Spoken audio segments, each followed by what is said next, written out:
posted. Alright, I'm done. I'll revisit this old script I got before I go to bed.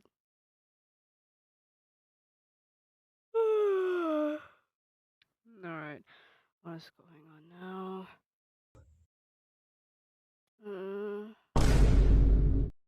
What? Okay, but surely YouTube is not. What? What?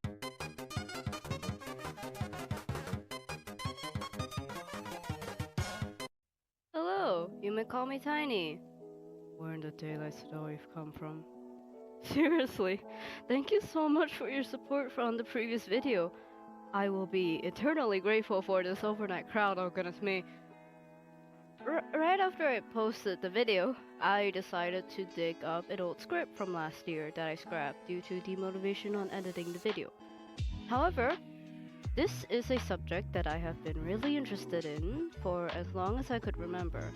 So I am here today to rework this script for you all to see, or hear. So today we will be talking about character designing and the basics on how to dabble it.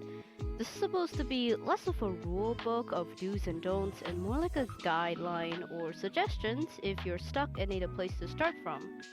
I am not a professional, I am just a nerd, and I'm self-taught, so take that as you will. Now, without further ado, let's begin. So, before you start with your character design, you'd have to think of their purpose. What are they for? A story to fill in a role? A design that you want to sell? Or do you just want to try and make a design that you're happy with, without worrying about story and lore? To me, there are two categories of this. Zero lore, just a design, or full of lore and has a story to belong in. Let's focus on the first one. No lore, just designs and vibes. From there, you can solely focus on the following: color palette, fashion design, and body proportions. And if you don't know where to go from there, I hear you. I understand. Don't worry, this will be a lot easier than you think. First, you gotta think of the vibes of your character, their aesthetics basically. Look up for mood boards or art challenges to get you somewhere that you could start from. And remember, you have free will. Whatever you want in your character design can stay if you can have fun with it. Don't worry about the cringe. Kill the part that cringes is all I'm saying. Let's say you want a cute character, childish and fun. You'd want to lean towards bright and vibrant colors for your character, and have their fashion style be soft and fluffy with cute animals or bow motifs around their design. For their proportions, maybe let them have softer and rounder features to give off a friendly and cutesy vibe. Basically, utilize shape language. You don't have to make your cute character to be a literal circle. I mean, in a more subtle sense. Less sharp edges and rounded lines for your character would already do the trick. However, more questions and thinking will come in the picture if your character is for a story, with world building, lore, connections with people, etc. The elements from before still stands, but now you gotta ask yourself the following. Where would they be located in the world? What time period are they in? Why do they dress that way? Do their outfits or accessories have a history or mean anything? If they have scars or injuries, how did it happen? Basically, have your character's story be shown through their appearance. Since I am biased and you have seen him before, I'd like to talk about my character Ace Reverie. If you aren't in the know, don't worry, I showed a speed paint of the boy in the previous video, and all I said was that he's my OC, or original character, and he's in a story of mine called Starfall. Let's look at his design and see what we can read, shall we? From the ears and tail, you'd be able to tell that he's non-human, and is some kind of wolf or fox from the long pointy ears and long fluffy tail. He's actually both, a mix of the two. A foxhound, if you will. Just to clarify, he is not based on actual foxhounds, I just thought it's funny. His outfit is quite fancy and leaning towards the typical medieval fantasy kind of clothing, resembling a performer of some kind. Presumably a dancer, as he got a coat tail, is that a word? The flowy bits at the end of his top that would flare up to emphasize one of the dance moves. His nails may hint some importance too, as all of his nails are painted in a dark shade of blue except for the pinky fingers being gold. With all of those details, even if you don't know who he is nor know how Starfall works, you'd at least be able to tell that Ace is a humanoid fox wolf hybrid thing that works as a performer or a bard, which he is. He sings and dances for townsfolk and I adore him, he's really sweet. Now, I want to make a huge point to focus back on the question, why do they dress that way? There's a fun little secret that really helps out your own character design. Be mindful of how your character wants to be seen and dressed like. If you were to go outside and cross the street, or take a walk in the mall, you'd see a lot of strangers. Strangers that you know nothing about. Occasionally, you'd see one of the coolest people you've ever seen. Flashy, stands out from the crowd, and you could only admire them from afar due to social anxiety pulling you back from talking to them. However, you'd notice a lot of the time people sort of dress similarly, or blends into the crowd. Even those people would have cute little trinkets on their bags of characters that they like sometimes. This is mostly for stories that's set in the modern world, but any other kinds of worlds would work, I believe. If you're mindful about how your character chooses the way they dress, even if they look plain and simple, I'd argue that it still works as it tells the audience something about your own character still.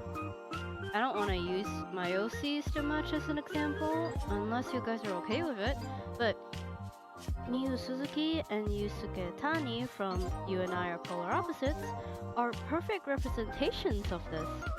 The two are, well, as the title would say, polar opposites of each other when it comes to the way they present themselves.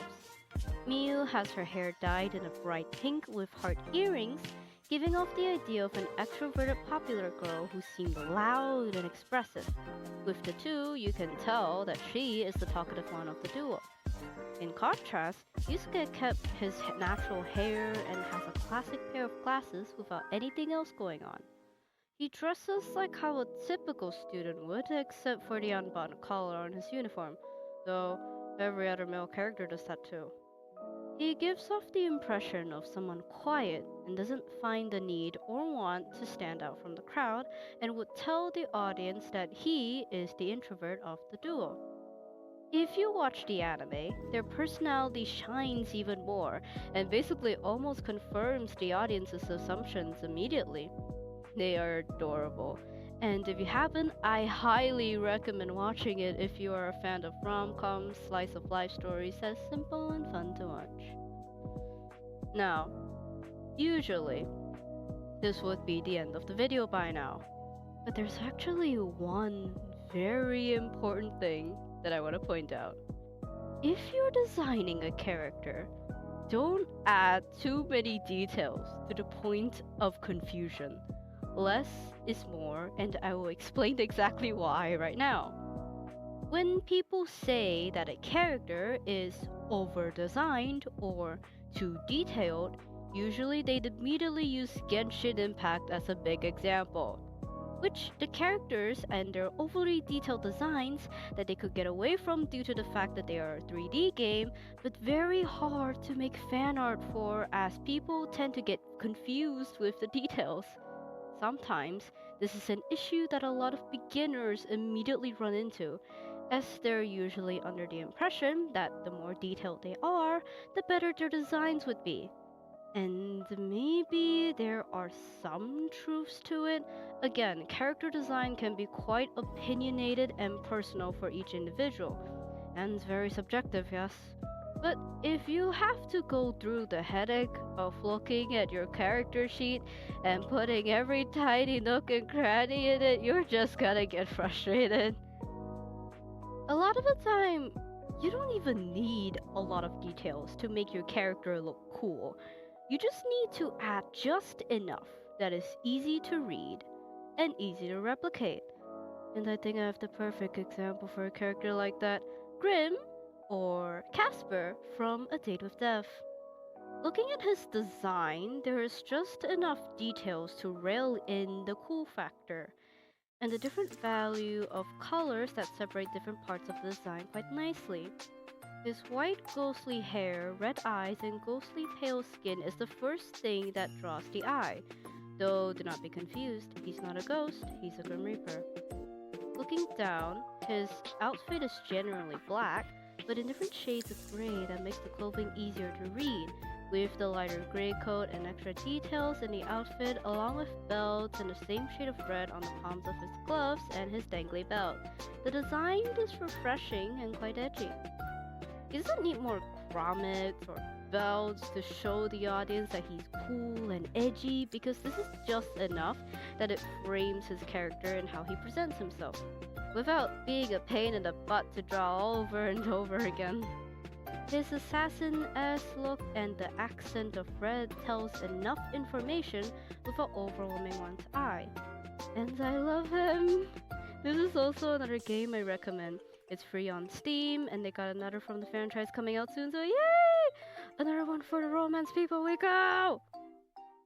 Now, we have finally reached the end of the video. Thank you so much for watching. I hope I'm making sense of all these points, but again, this is just a guide and suggestions for character design, not a straight rule that you must follow. Thank you so much again for the love you expressed in the previous video. You guys are amazing, and I can't wait to make more. Do you have any character design tips? Feel free to comment them down below. Or if you have any questions or things you want me to talk about, I can consider it and make a video on that. Thank you so much again for watching. I have been your local artist Tiny, and may you have a wonderful day every day. Bye!